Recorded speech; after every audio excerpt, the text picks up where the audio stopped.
Triobet. Kai žaidži kitoje arenoje, taip pat jūs laiko juos ir kai žaidži prieš juos, tai dar žymiai sunkiau negu taip. Be abejo, jiems labai padeda. Savo žaidimą esi patenkintas? Svarbiausia, komanda laimi tas žaidimas. Žaidžiu kaip šešiu, o svarbiausia ne. O treneris akcentavo šiandien taškų skirtumą, svarbiausia pergalė buvo?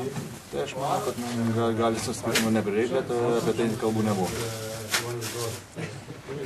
Kaip vertinimas?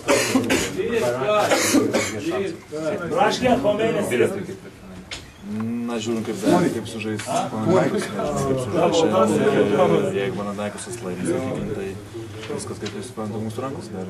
Kadangi žaisim kitą savaitę su Panathinaikos išvyko, paskutinis bus su Kracha Laboral, tai ko gero tai bus lemiamas.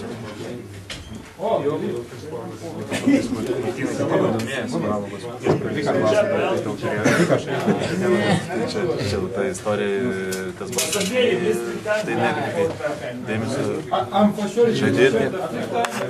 Šiandien buvo vienas lyderio, o kas šiuo metu Rūbinė yra jūsų lyderis? Rūbinė lyderis, tai kaip Rūbinės tapas. Negirdis, lyderis tas tapas. Žvelgiant šią žaidimą pavyko atsigauti po savaitgalio, fiziškai, psichologiškai? Kaip? Be abejo buvo smūgis, šaustas, tiek ruošinai tai tauriai, norėjau laimėti taurę, bet nepavyko. Šiais toks dalykas, tai ne dėl finalą, kaip pralašė baigėsi sezonas ir gali daryti, ką nori. Kadangi šitas varžybos buvo svarbus, būtinai turėjom laimėti, tai manau, kad kiekvienas susitvarkyti su savimi, tai matys aikštė. Gal galėtum Lietuvos Rytą palyginti populiariam sezonui ir top 16? Kaip žaidimas? Nežinau.